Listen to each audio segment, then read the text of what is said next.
Slogan ని ముందు పెట్టారు ఉషా గారు కూడా. తర్వాత ఎన్నో అండ్ ముఖ్యంగా మాన్యవర్ కాంశీరామ్ గారు రైట్ जितनी సంఖ్య వారి ఉత్ని ఉస్కే హిస్సేదారీ యా భాగీదారీ రైట్ ఎవరు ఎంత ఉంటారో వాళ్ళ జనాభా ప్రాతిపదికన వాళ్ళకంత దొరకాలి మాట అని చెప్పేసి. అయితే ఇప్పుడు ఈ ఆధునికతను అగైన్ మరి మనం ఎట్లా అర్థం చేసుకోవాలి? అటు ఆధ్యాత్మిక అయిపోయి, ఇటు సాంస్కృతిక అయిపోయి, ఉద్యమాలు అయిపోయినాయి. ఎప్పుడో అప్పుడు జరిగిన వాటి నుంచి మనం స్ఫూర్తి పొందాలి అని అంటున్నాం. మరి ఇప్పుడున్న ఆధునిక సమాజంలో ఆధునిక పద్ధతిలో మనం రాజకీయాలు ఎలా చేయాలి? మనం చేసే రాజకీయాలకు ఈ సాంస్కృతిక ఉద్యమాలు అవసరమా? మనం చేసే రాజకీయాలకు ఈ ఆధ్యాత్మికత అవసరమా? ఇప్పుడు ఈ ప్రశ్న నేను ఒక క్లాస్ రూమ్ లో అడిగితే 2 రకాల సమాధానాలు వస్తాయి. అంటే ఇప్పుడు నాకు టైం లేదు కాబట్టి నేను ఇక్కడ అడుగుతాను, అన్యతగా భావించకండి.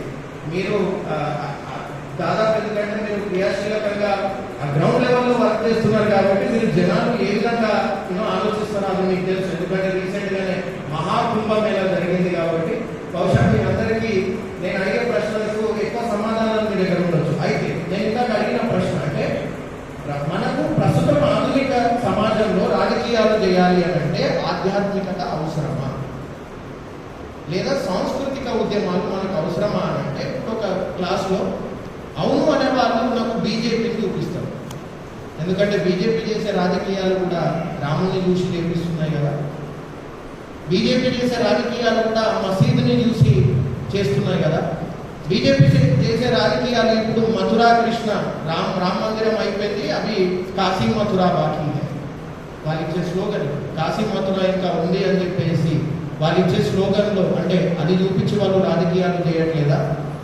లేక ఇంకో వేరే మతపరమైన కొన్ని ప్రాంతాలలో మతపరమైన పార్టీలు కూడా మతపరమైన అంశాలతో రాజకీయాలు చేయట్లేదా అని చెప్పేసి ఒక కోణం. 2 లేదు ఆధ్యాత్మిక లేదా సాంస్కృతిక ఉద్యమాల కోణంలోనే మనం రాజకీయాలు చేస్తే ఎప్పుడో ఒకసారి అది ఒక కౌంటర్ ప్రొడక్టివ్ అవుతుంది, దాన్ని ఎవరో ఒకరు వచ్చి మళ్ళీ తిప్పి కొడతారు అని చెప్పేసి ఆ వాదన కూడా బహుశా మీరు ఇవ్వచ్చు. కానీ మనం మాట్లాడుకునే దక్షిణాది సాంఘిక ఆధ్యాత్మిక ఉద్యమాలకు ఒక ప్రత్యేకత ఉంది. ఈ ప్రత్యేకత ఏంటి అని అంటే ఇవి కుల వివక్ష గురించి లేదా అంటరానితనాన్ని గురించి మొట్టమొదటిగా మాట్లాడాలి. సో జనరల్గా ఆధ్యాత్మిక అనగానే మనం ఏం చెప్తాము అని అంటే మన జీవితానికి అర్థం, మన జీవితం ఎందుకు పుట్టామో ఈ ప్రశ్నలు వస్తూ ఉంటాయి కదా. సో ఇప్పుడు మీరు గూగుల్లో వాట్ ఈజ్ స్పిరిచువాలిటీ ఆధ్యాత్మికత అంటే ఏంటి అనేది మీరు టైప్ చేస్తే మీకు ఇవే ఆన్సర్ దొరుకుతుంది.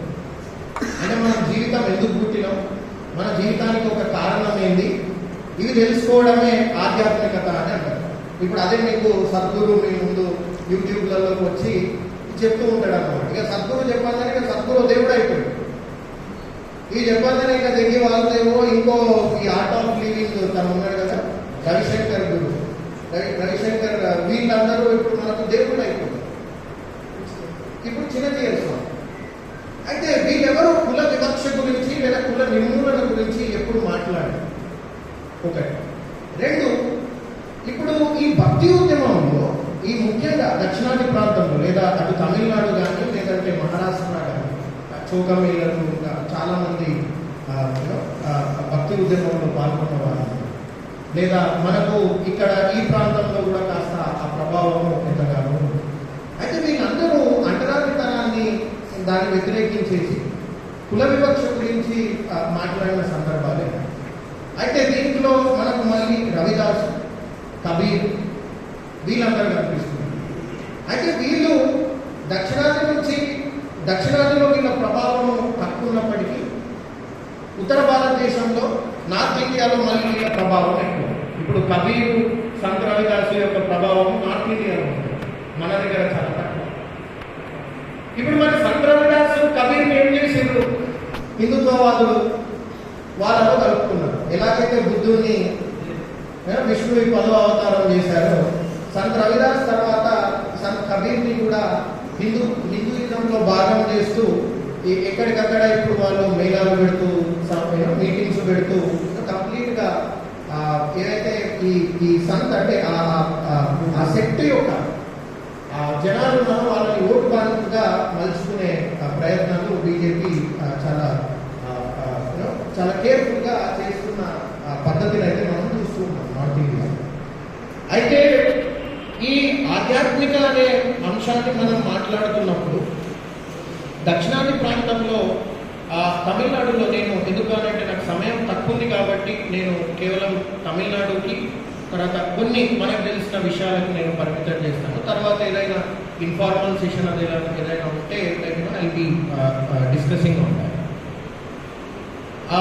అల్వార్లు అంటే వైష్ణవులు లేదా నయనాలు, శైవైట్స్ ఈ రెండు మనకు తమిళనాడులో ఎక్కువగా కనిపిస్తుంది. అయితే ఇప్పుడు ఈ మనకు తెలిసిన దక్షిణాది ఏవైతే ఈ ఆధ్యాత్మిక లేదా భక్తి ఉద్యమంలో వచ్చిన ఇవి ఉన్నాయో ఈ ప్రాక్టీసెస్, ఇందులో నేమ్స్ కూడా చాలా ఇంపార్టెంట్. ఫర్ ఎగ్జాంపుల్ ఇప్పుడు ఆండాలు అనే పేరు మనం అందరం విన్నాం, రైట్? ఈ ఆండాలు అనే పేరు మనకు మన ఊర్లలో చాలా మందికి కనిపిస్తూ ఉంటుంది. సరే, అది కొన్ని కులాలలో ఇక్కడ కూడా అయితే ఆండాలు సెంటర్ ఉంది. బహుశా ఆండాలు అనే పేరు ఎట్లా వచ్చిందని అనుకుంటే probably will be knowing something. అయితే ఈ పేర్లను ఒకవేళ మనం గమనిస్తే అయితే ఈ పేర్లన్నీ ఎటువంటి పేర్లు? అసలు శైవిజంలో, వైష్ణవిజంలో సంస్కృతం ఎలా వచ్చింది అనేది లీడర్ గారి యొక్క ప్రశ్న, మొదటి ప్రశ్న. అసలు శైవిజం, వైష్ణవిజంలో సంస్కృతం ఎలా వచ్చింది? ఇది మొదటి ప్రశ్న తిరుమలం గారు వేసింది. తర్వాత రెండు, ఒకవేళ ఈ ఆధ్యాత్మికం అనేది లేదా ఈ భక్తి ఉద్యమం కానీ లేదా శైవిజం, వైష్ణవిజం ఒకవేళ దేవుణ్ణి, ఈ దేవునికి రూపం ఉండొచ్చు, రూపం ఉండకపోవచ్చు. ఎందుకంటే రెండు సిద్ధాంతాలు ఉంటాయి భక్తి ఉద్యమంలో, రైట్? అయితే రూపం ఉన్నా రూపం లేకున్నా కానీ ఒకవేళ దేవుణ్ణి నాకు యాక్సెసిబుల్గా చేస్తే, అంటే నేను దేవుణ్ణి చూడగలిగితే లేదా ముట్టుకోగలిగితే, ఒకవేళ ఈ ప్రయత్నం ఉన్నప్పుడు ఈ శైవిజము, వైష్ణవిజము ఎందుకు దేవుణ్ణి కొన్ని కులాలకు దూరంగా ఉంచింది, ఇప్పటికీ ఎందుకు దూరంగా ఉంచింది అనే రెండో ప్రశ్న తిరుమలం గారు వేస్తారు. అయితే ఇవన్నీ ఈ రెండు మూడు ప్రశ్నలు వేస్తూ తిరుమలం గారు మన ముందు ఉంచే వాదన ఏంటి అంటే, తమిళులని లేదా తమిళనాడు ప్రజలని మనము ఏ విధంగా ఒక తాటిపైకి తేయగలుగుతాం? అది తమిళ భాషతోనా లేదా ఇంకేదైనా రూపంలోనా అనే ప్రశ్న వేస్తుంది. అయితే తనేం చెప్తారు అని అంటే, ఒకవేళ తమిళ భాషతోనే ఏకం చేయాలి అని అంటే కింది కులాలలో కూడా తమిళనాడుకు సంబంధించిన వాళ్ళే తమిళే మాట్లాడతారు, తమిళ పేరే పెట్టుకుంటారు. అంటే ఆ పేర్లు కూడా అంటే తను ఏమంటారు అని అంటే, బీసీకే పార్టీకి సంబంధించిన కార్యకర్తలు ఎవరైతే ఉన్నారో వీళ్ళంతా అచ్చమైన తమిళ పేర్లే పెట్టుకుంటున్నారు. మరి అట్లా చెప్పేసి బీసీకే పార్టీ అందరినీ, కార్యకర్తలందరినీ ఈ శైవులు, వైష్ణవులు, ఈ ఏవైతే రెండు ఉద్యమాలు ఉన్నాయో వీళ్ళందరినీ పూజారులుగా గుళ్ళల్లో పెడతారా, అపాయింట్ చేస్తారా అనే ఒక ప్రశ్న కూడా తిరుమలం గారు వేస్తుంది. అంటే దీని ఉద్దేశం ఏంటి అని అంటే, తను చెప్పే ఒక మేజర్ పాయింట్ ఏంటి అని అంటే, హిందుత్వ వాదం లేదా హిందూయిజం యొక్క సాంస్కృతిక కొన్ని చిహ్నాలు ఏవైతే ఉన్నాయో, సింబల్స్ ఏవైతే ఉన్నాయో, ప్రాక్టీసెస్, అలవాట్లు ఏవైతే ఉన్నాయో అవి శైవిజం, వైష్ణవిజంలోకి కూడా వెళ్ళిపోయినాయి. అవి వెళ్ళిపోయే కారణాలలో ఆర్య సంస్కృతి వచ్చింది అని చెప్తారు. ఒకవేళ ఫర్ ఎగ్జాంపుల్ ఇప్పుడు కంబరామాయణం ఉంది. కంబరామాయణంలో రాముడు దేవుడు ఎట్లయితాడు, రావణుడు విలన్ ఎట్లయితాడు అనేది ఈ ప్రశ్న తిరుమలం సార్. అటు కంబరామాయణం కానీ ఇక మిగతా వాటిలలో ఇప్పుడు ఈ ఆర్య దేవుళ్ళు ఎందుకు హీరోలు అయ్యారు, రైట్? ఈ ద్రవిడ నాడుకు సంబంధించిన వీరులంతా రాక్షసులు ఎలా అయ్యారు అనేది ప్రశ్న తిరుమలంగా వేస్తారు. ఇంకా పాట రూపంలో కూడా మచ్చదేవర అన్న పాట మనకు ఉండలేదు, రైట్? సో ఎప్పుడైతే మనము ఈ హిందుత్వం లేదా ఈ హిందూయిజం యొక్క సాంస్కృతిక పద్ధతులు, అలవాట్లు ఈ చిన్న ఏవైతే కొన్ని ఆధ్యాత్మిక ఉద్యమాలలోకి ఎట్లనైతే అడుగుపెట్టాయో ఇది మనం గ్రహించినంత కాలము మనకు ఈ చారిత్రక దృక్పథం కూడా అర్థం కాదు. అయితే ఈ చారిత్రక దృక్పథం అంటే ఏముంది, సింపుల్గా అంటే అదో పెద్ద పదం అని అనుకుంటాం, కానీ అంటే అది తెలుసుకోవడంలో ఒక ముఖ్య ఉద్దేశం ఏంటి అని అంటే మనకు ఒక ట్రజెక్టరీ అర్థమవుతుంది. అంటే ఆ టైంలో ఎలా ఉండే, ఇప్పుడు మార్పులు ఎలా జరిగాయంటే దాన్ని మనము సోషల్ సైన్స్లో సాంఘిక శాస్త్రంతో దాన్ని చేంజ్ అండ్ కంటిన్యూటీ అని అంటాం. కల్చరల్ ప్రాక్టీస్లలో వాళ్ళ సాంస్కృతిక అలవాట్లపైనే వాళ్ళకు ఒక క్లారిటీ లేక వాళ్ళకే ఒక సైద్ధాంతిక పునాది లేనంత కాదు మనం ఎందుకు ఆ సాంస్కృతిక పద్ధతులని మనం ఎందుకు పాటించాలా అనేది మేజర్ ప్రశ్న. వాడికే పంచాంగం తెలియదు ఎట్లా చెప్పాలో, వాడికే ఎప్పుడు ఏ దుష్టశక్తి వస్తానో తెలియదు. ఇప్పుడు మరి అన్ని దుష్టశక్తులు వచ్చిందనంటే మరి అందరికి జాబులు రావాలి, నా పాలన మంచిగా ఉండాలి, రోజు రావద్దు. నాకు నువ్వు ఏది నాకు ముందు వార్నింగ్ చేయకపోతే నాకు ఎలా తెలుస్తుంది? అయితే సాంఘిక ఆధ్యాత్మిక ఉద్యమాలు పంచాంగం చెప్పే మార్గాన్ని చూపిస్తాయి. ఇది రెండవ వివరణ. సాంఘిక ఆధ్యాత్మిక ఉద్యమాలలో మార్గం ఉంటుంది, మోక్షం ఉండదు. మొట్టమొదటిది కుల వివక్ష, అంటరానితనం గురించి మాట్లాడడం, దాంట్లోనే మనుషులందరూ సమానమని చెప్పడం. రెండు, మోక్షం కాదు ముఖ్యము, మార్గం ముఖ్యమని చెప్పడం. ఇది రెండోది. ఇక మూడోది ఏంటి, నేను ఎందుకు ఇట్లా అంటే చారిత్రక అయిపోయి నేను మళ్ళీ ఈ ప్రజెంట్కి వస్తున్నానంటే మీకు ఇంకా క్లియర్గా అర్థం కావాలి. అయితే ఫిబ్రవరి బహుశా ఇప్పుడు 2 సంవత్సరాల కింద ఆ సమతామూర్తి విగ్రహాన్ని ఓపెన్ చేయడానికి నరేంద్ర మోడీ గారు హైదరాబాద్ వచ్చింది. ఆ సభకి మనందరం తెలుసు, కేసీఆర్ ముఖ్యమంత్రిగా ఉన్నప్పుడు కేసీఆర్ వెళ్ళారు, గవర్నర్ గారు ఉన్నారు, కిషన్ రెడ్డి గారు ఉన్నారు, నరేంద్ర మోడీ గారు ఉన్నారు. అయితే చాలా ఇంట్రెస్టింగ్ ఏంటి అని అంటే చిన్నజీయర్ స్వామి రామానుజ వార్త గురించి మాట్లాడలేరు, కానీ ఆ రాముడి రూపంలో ఉన్న నరేంద్ర మోడీ గురించి గొప్పదాని గురించే మాట్లాడారు. మొదటి. రెండు, నరేంద్ర మోడీ గారు, నేను ఇంకా గారు అని పిలుస్తాను, వాళ్ళు మూర్తులు కదా, ఆ మూర్తుల గురించి ఎందుకు నేను కూడా చెప్తాను. ఎందుకు నేను గారు అని అంటున్నాను అంటే నరేంద్ర మోడీ గారు చాలా ఇంపార్టెంట్ పాయింట్ చెప్పారు. So it was very interesting. అంటే నేను ఇది వేరే కొన్ని వ్యాసాలలో రాసాను, బట్ ఇప్పుడు మాట్లాడే సందర్భం ఒకటి వచ్చింది. సో తను ఒక సంస్కృతంలో ఒక శ్లోకం చదువుతాడు. ఏమంటాడు అంటే ధ్యానం మూలం గురుమూర్తి అని అంటాడు. ధ్యానం మూలం గురుమూర్తి. ఇది ఒకటే లైన్ చదువుతాడు, బట్ అది 4 లైన్స్ ఉంటాయి. నేను ఆ పూర్తి శ్లోకం చదువుతాను. ధ్యానం మూలం గురుమూర్తి, పూజామూలం గురుర్పదం, మంత్రమూలం గురుర్వాక్యం, మోక్షమూలం గురుకృప.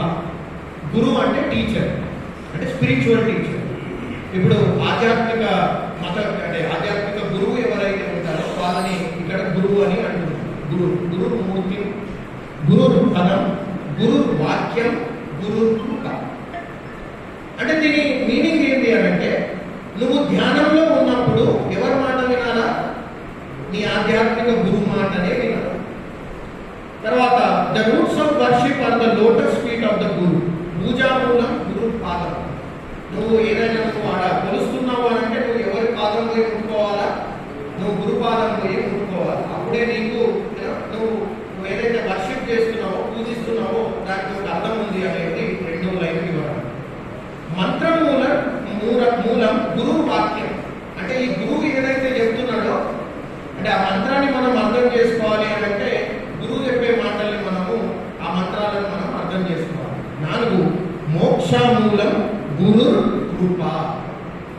నీకు మోక్షం కావాలి అని అంటే నీకు ఆ ఆధ్యాత్మిక గురువు యొక్క కృప ఉండాలి. కృప గురించే మాట్లాడుతున్నారా అంటే ఇది ఎట్లా ఉంది అని అంటే ఇప్పుడు నా క్లాస్ రూమ్లో ఒక బ్రాహ్మణ టీచర్ ఉంటే ఇప్పుడు ఆ బ్రాహ్మణ టీచరు దయా దాక్షిణ్యాల పైన నాకు మార్కులు వస్తే నేను పాస్ అయ్యాను, కానీ నాకు తెలివి ఉంటే నేను పాస్ అవ్వను. అంటే గురువు కృప కదా.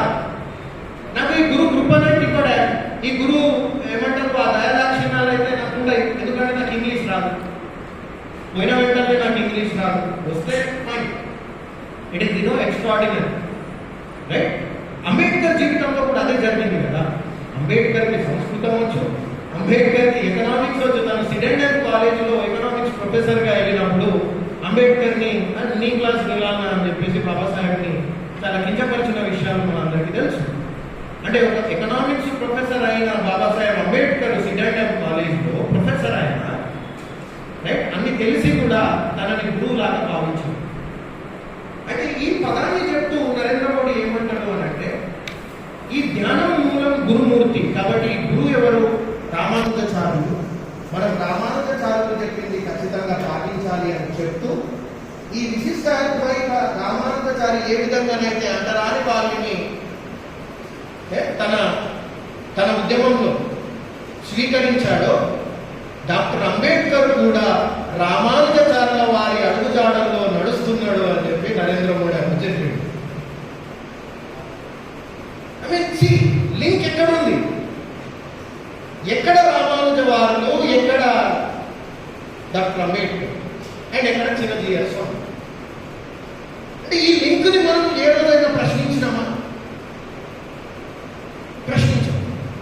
అంటే మనకు అది దాన్ని పిన్ పాయింట్ చేసే ఆలోచన కూడా రాదు. అంటే మరి మనం ఏం చేస్తున్నాం? మేము ఆధ్యాత్మిక ఉద్యమాలనే చేస్తలేము, మనం రాజకీయ ఉద్యమాలు కూడా సరిగ్గా చేస్తలేము. మరి మన టైం అంతా ఏడిపోతుంది, మన అనాలిసిస్ అంతా ఏడిపోతుంది అనేది ఈ రెండు విషయాలను మనం గ్రహించుకోవాలి. నేను అందుకే అన్నా, ఆధునిక సమాజంలో ఆధునిక పద్ధతిలో రాజకీయాలు ఎలా చేయాలి.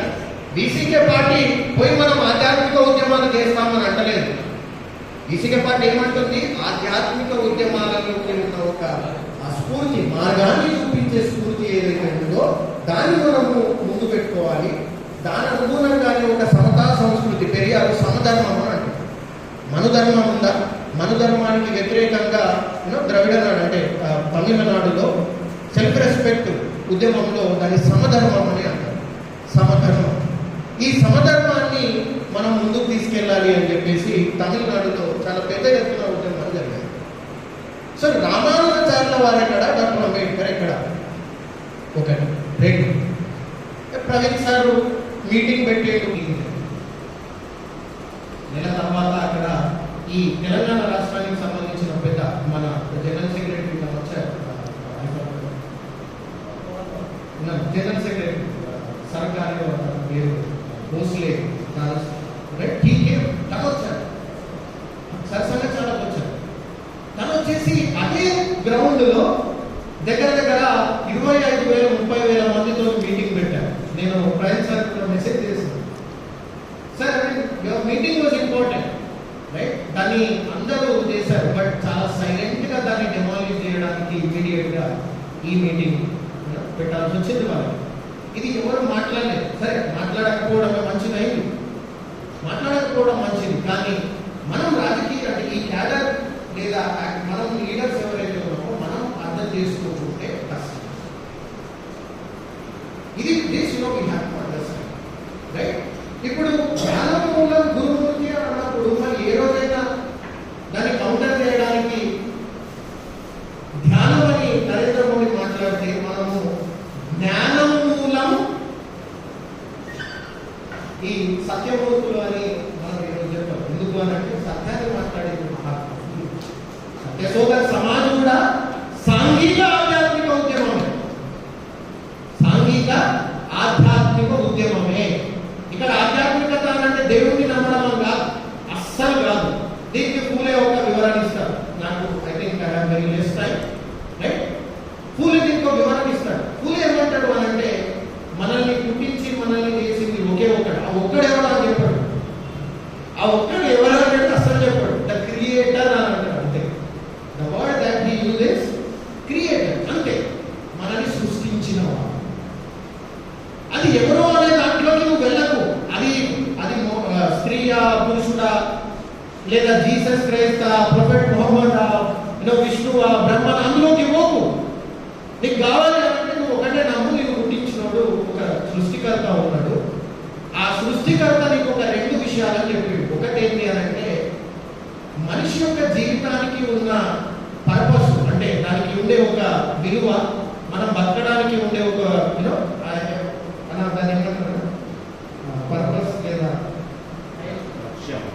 లక్ష్యం, ప్రయోజనం సత్యాన్ని అన్వేషించడం, ఒకటి జ్ఞానాన్ని మనము మన హక్కుగా నేర్చుకోవడం. అలా ఇవాళ అంటారు ఎంబ్రేజ్ అని అంటారు నేను ఇంగ్లీష్లో. ఒకటి సత్యము, రెండు జ్ఞానం. జ్ఞానం కాదు, జ్ఞానం మన మార్గమే కాదు అసలు. జ్ఞానం ఎందుకు? ఎదురోడు ఇప్పుడు సంపనికి వస్తాడు, అట్రాసిటీ కేసులు అయితాయి, ఊర్లో తలబెట్టడానికి వస్తాడు. నాకు ఇద్దరు పీస్ కావాలి, నాకు శాంతి కావాలని చెప్పేసి రెండు చేతులు కూర్చుంటా. తమిళలో అంటే రీసీఎం పార్టీ కార్యకర్తలు అంటే 1 year తర్వాత మిగతా లో కాస్ట్ అక్కడ ఉన్న కింది కులాలకు హత్య చేయడానికి వచ్చినప్పుడు ఇటువంటి ఏమంటారు, మనం శాంతిగా ఉండాలి అని అయితే ఇప్పుడు జరగదు. అంటే తిరుగుబాటు ఖచ్చితంగా ఉంటుంది. రైట్. సో ఈ పాయింట్ కూడా మనం అర్థం చేసుకోవాలి. అంటే నేను చెప్పిన సత్యశోధక సమాజ్ ఏదైతే మహాత్మా ఫులే గారు దాన్ని స్టార్ట్ చేశారో, ఆ సత్యశోధక సమాజం అంటే సత్యాన్ని శోధించే సమాజం. ఇది కూడా సాంఘిక ఆధ్యాత్మిక ఉద్యమంలో ఒక భాగం. అండ్ లాస్ట్ లో డాక్టర్ అంబేద్కర్ కబీర్ గారిని, సంత్ కబీర్ని తన గురువుగా స్వీకరించారు.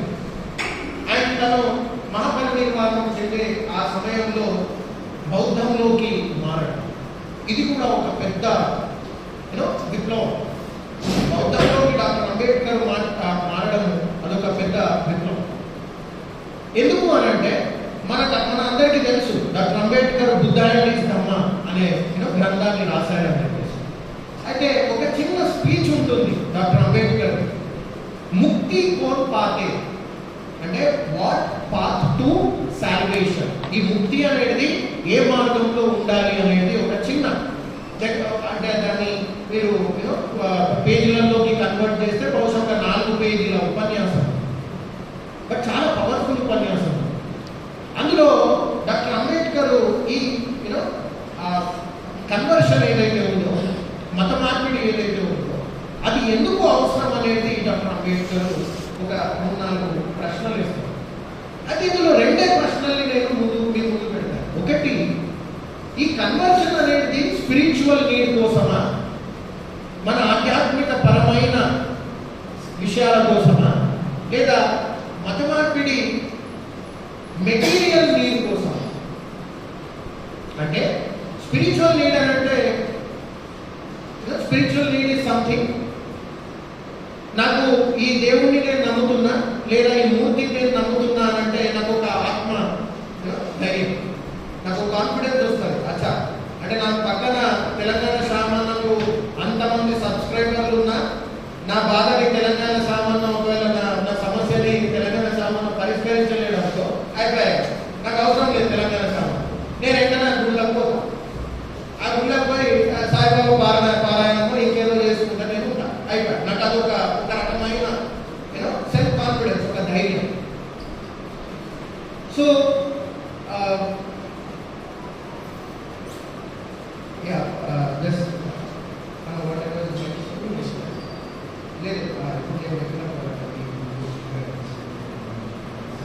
దేవుణ్ణి లేదా అంటే ఒక రకమైన ఆధ్యాత్మికతలోకి మనం వెళ్తే ఎవరిని నమ్ముతాం అనేది మొదటి విషయం. కాబట్టి ఫూలే స్థాపించిన సత్యశోధక సమాజం, doctor Ambedkar, I was talking about ముక్తి కోన్ పాతే. నన్ను క్షమించాలి, కొద్దిగా ఐ మిస్ ద పాయింట్. ముక్తి కోన్ పాతే ఈ స్పీచ్ లో డాక్టర్ అంబేద్కర్ ఈ 2 ప్రశ్నలు ఇస్తారు. అంటే మత మార్పిడి అనేది మన ఆధ్యాత్మిక అవసరాల కోసమా, లేదా మత మార్పిడి అనేది మన ఉత్పత్తి సంబంధాల కోసం, లేదంటే లెట్స్ ఒక మెటీరియల్ నీడ్స్. అంటే నీకు ఎందుకు మెటీరియల్ నీడ్స్ అంటే ఇది ఒక ఆర్థిక మూలం అన్నమాట. ఇప్పుడు నేను అంటరాని వాడిని, ఈ అంటరాని వాడికి సంపాదించే హక్కు లేదు, డబ్బు మీద హక్కు లేదు, భూమి మీద హక్కు లేదు, దేని మీద హక్కు లేదు. కాబట్టి నాకు ఎలా, నా దగ్గర ఆస్తి పెరుగుతుంది, నాకు ఆస్తి పెరగదు, నా దగ్గర డబ్బు ఉండదు.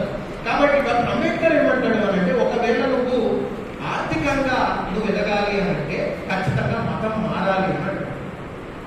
అందుకే తన చివరి నేను చెప్పాను కదా, కబీర్ని గురువుగా స్వీకరించినప్పటి నుండి తను బౌద్ధంలోకి మారే క్రమంలో కూడా డాక్టర్ అంబేద్కర్ ఈ ఆధ్యాత్మిక కోణాన్ని ఏ రోజు తను విస్మరించారు. సో నేను అందుకే మొదటగా ఒక చిన్న వార్నింగ్ లేదా ఒక కాషన్తో స్టార్ట్ చేశాను. ఈ ఆధ్యాత్మిక అనేది ఎందుకు అవసరము, ఎవరికి అవసరం?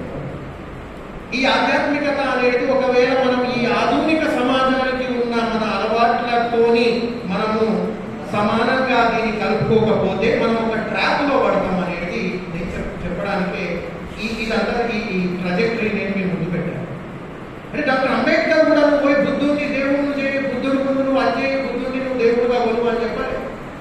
బుద్ధుడు మోక్షాన్ని ఇచ్చే దేవుడు కాదు, బుద్ధుడు ఒక మార్గదాత అని చెప్తాడు. అందుకే చెప్పాను, భక్తి ఉద్యమానికి లేదా సాంఘిక ఆధ్యాత్మిక ఉద్యమాలకు ఉన్న ఒక ఆ లక్షణం ఏంటి అని అంటే మోక్షాన్ని ప్రసాదించే కాబోయేవి మార్గాన్ని చూపించే, ఆ మార్గాన్ని చూపించేది ఏ మార్గము అని అంటే సత్యాన్ని అన్వేషించడము, జ్ఞానాన్ని మనము మన గురువుగా స్వీకరించడం. నేను అందుకే అన్నా, ధ్యానం మూలం గురుమూర్తి కాదు, నరేంద్ర మోడీ చెప్పినాడు. జ్ఞానం మూలం ఈ బహుజన మూర్తి. ఇది మనము అర్థం చేసుకుంటే మనకు ఇప్పుడు ఉన్న ఈ రాజకీయ వ్యవస్థలో అది సాంస్కృతిక పరమైన విషయాలని లేదా ఆధ్యాత్మిక పరమైన విషయాలని బీజేపీ ప్రభుత్వం లేదా ఆర్ఎస్ఎస్ సంఘ్ పరివారం జతగట్టి ఏ విధంగా ప్రజల్ని తప్పుదోవ పట్టిస్తున్నాయనేది మనం ఒకవేళ అర్థం చేసుకుంటే, తిరుమల సార్ చెప్పిన ఏదైతే వైష్ణవిజము, శైవిజము హిందుత్వానికి బానిసలుగా లేదా హిందుత్వంలో ఎలా కలిసిపోయాయో, రేపటి నాడు ఇంకేమైనా ఉద్యమం ఒకవేళ మనం తీసుకొస్తే, రేపు జిల్లా శ్రీనివాసన రేపు ఒక బాబా అయిపోయి నలపోషమ్మ ఆధ్యాత్మిక ఉద్యమము ముందు పెడతాడు అంటే గ్రామ దేవతలు కదా. తిరుమల సారు ఈ మాట తన పుస్తకంలో తను రాశారు. నేను ఈ రెండు విషయాలనే నేను మీ ముందు పెడతాను. చాలా విషయాలు ఉన్నాయి దీంట్లో చెప్పడం, but no I won't be touching up on all that. What he said is ఈ గ్రామ దేవతలు ఏవైతే ఉన్నాయో, తమిళనాడులో కూడా చాలా గ్రామ దేవతలు ఉన్నాయి. అక్కడ మీరు చూడండి, రాముడు కృష్ణుడు అంటే ఈ దేవుళ్ళని పూజించడం కన్నా దేవతలని ఎక్కువగా గుళ్ళు ఉంటాయి. అక్కడ అమ్మవార్లు ఎక్కువ ఉంటాయి. ఆ పేర్లు చాలా రకాలుగా ఉండొచ్చు, కానీ దేవతలు ఎక్కువ ఉంటారు అక్కడ. సో ఈ దేవతలు ఎలా వచ్చారు, ముఖ్యంగా గ్రామ దేవతలు ఎలా వచ్చారు అనేది కూడా మనం తెలుసుకోవాలి. దాన్ని మనం ఎందుకు చిన్నప్పటి నుంచి నమ్ముతున్నాం, అవే ఎందుకు మన కంప్లీట్గా మన ఎందుకంటే ప్రకృతితోని ఆ ఉత్పత్తి సంబంధాలతో ముడిపడి ఉన్న జీవన అలవాటు మనం అలానే పెరిగాం. అందుకే ఆయన సార్ కూడా తన పుస్తకంలో కూడా ఈ విషయాన్ని చాలా నీట్ అండ్ క్లియర్గా వివరిస్తారు. సో తిరుమల సార్ కూడా ఇదే పాయింట్ మెన్షన్ చేస్తారు. తను చెప్పేది ఏంటి అని అంటే ప్రకృతి again. So here he comes to another point on ఈ ఆధ్యాత్మిక కోణంలో. ఇది నా చివరి సార్ట్ ఆఫ్ ఎక్స్ప్లెనేషన్, నా వివరణ. సో తిరుమల సార్ చెప్పే విషయం ఏంటి అని అంటే ఈ ప్రకృతి ఉత్పత్తి సంబంధాలతో ఏదైతే మనకు ఆ సంబంధం ఉందో, ప్రకృతి ఉత్పత్తి సంబంధాలతో ఉన్న మన అలవాట్లు ఏవైతే ఉన్నాయో, దీని మూలంగానే ఈ ఆధ్యాత్మిక చిహ్నాలు, ఈ ఆధ్యాత్మిక సింబల్స్ అనేవి రావాలి, ఉండాలి అనే విషయాన్ని చెప్తారు. ఎప్పుడైతే ఇది జరగదో హిందుత్వవాదం అక్కడ వచ్చేసి అన్నింటినీ ముందుకేసుకెళ్ళిపోతుంది. కొన్నేళ్ళు మన గుళ్ళు కూడా అదే అయింది కదా. బ్రాహ్మణ పూజారులు పోయి ఉన్నారు, మేము పూజ చేస్తామనంటే మనల్ని పోయి హైదరాబాద్కి వచ్చి ధర్నా చేసాం 2 ఏళ్ళ కింద. కులకుర్మ పూజ అన్న కరెక్ట్గా గుర్తు చేసాడు. తిరుమల సారు కురుమోళ్ళు యాదవులు ఎట్లయ్యారు అనే ప్రశ్న వేస్తారు. యాదవులు అనేది హిందూ పేరు, కురుమోళ్ళు అనేది ఈ ద్రవిడ నాడు పేరు. కాబట్టి ఇది కూడా మనం గుర్తు చేసుకోవాలని తిరుమల సారు ప్రశ్నిస్తారు. కాబట్టి సో ఎప్పుడైతే ఈ ప్రకృతి ఉత్పత్తి సంబంధాలకు అనుగుణంగా సాంఘిక ఆధ్యాత్మిక ఉద్యమాలు రావో లేక ఉండవో, మనం ఎన్ని రకాల ఉద్యమాలు చేసినా కానీ అవి ప్రజల్ని మెప్పించవు. కాబట్టి బీసీకే పార్టీ కూడా ఒకవేళ తెలంగాణలో, తమిళనాడులో చేసేది లీడర్స్ అయిన తర్వాత మిగతా వాళ్ళు పార్టీ యూనిట్ చేశారు. కానీ కొన్ని పరిస్థితులకు అనుగుణంగా మనం కూడా మారాల్సి ఉంటుంది. ఒకవేళ బీసీకే పార్టీ అంటే వాట్ ఎవర్ థింకింగ్ ఇస్ జిల్కరన్న లాంటి వాళ్ళు, మచ్చదేవేంద్రన్న లాంటి వాళ్ళు, లేక మిగతా రొటీన్ మీరంతా అంటే ఇటు సాంఘిక అంశాలని, ఆధ్యాత్మిక, రాజకీయ, ఆర్థిక అంశాలని చాలా విశ్లేషించి క్షుణ్ణంగా పరిశీలించి దాన్ని ఎలా కౌంటర్ చేయాలో, దాన్ని ఎలా క్యూర్ చేయాలో తెలిసిన వాళ్ళు ఉన్నారు కాబట్టి ఒకవేళ బీసీకే పార్టీ ఆధ్యాత్మిక అనే అంశాన్ని ముందుకు తీసుకెళ్తే మన సింబల్స్ ఏంటివి, మన చిహ్నాలు ఏంటివి అనే ఒక క్లారిటీ మనకు ఉండాలి. ఈ క్లారిటీ ఉండాలి. లేదు అనంటే మళ్ళీ అదే ట్రాక్ లో పడ్డోళ్ళం అయినా ఉన్నాం. ఆ ట్రాక్ లో పడద్దు అనంటే మనకు ఈ చారిత్రక దృక్పథం అవసరము. తర్వాత నేను చెప్పిన అంటే ధ్యానం కాదు జ్ఞానం ముఖ్యమనే ఈ మాట. సో ఓవరాల్ గా ఈ దక్షిణాది సాంఘిక ఆధ్యాత్మిక ఉద్యమాలకు ఉన్న నేపథ్యము, చరిత్రని, సత్యాన్ని, జ్ఞానాన్ని అన్వేషించి హత్తున నేర్చుకోవడమే ఈ మనకు ఉన్న ఒక అలవాటు, మనకున్న ఒక సాంప్రదాయం. కాబట్టి మనం వీటిని చాలా చాలా చాలా సిస్టమేటిక్గా దీన్ని మనం ముందుకు తీసుకెళ్తేనే మనకు రేపటి నాడు ఒక సక్సెస్ తర్వాత సర్వైవల్ ఉంటుంది అనేది మేము ముందు నాకు ఇచ్చిన ఈ సమయంలో అయితే నేను చాలా లిమిట్ చేసుకున్నాను. ఎందుకంటే నాకు ఇచ్చిన సమయం గంట, బట్ హాఫ్ అన్ అవర్లో ఇక్కడ వచ్చిన తర్వాత హాఫ్ అన్ అవర్లో చెప్పాలి అని అంటే ఈ లోపల మైండ్ అన్ని కంప్రెస్ చేసింది. ఆ పీడిఎఫ్ ఫైల్ కంప్రెస్ చేసినట్టు ఈ కంప్రెస్ చేసిన పీడిఎఫ్ లేదా అంటే ఈ ఫైల్ని మీ ముందు నాకు తెలిసిన పద్ధతిలో నేను మీ ముందు పెట్టాను.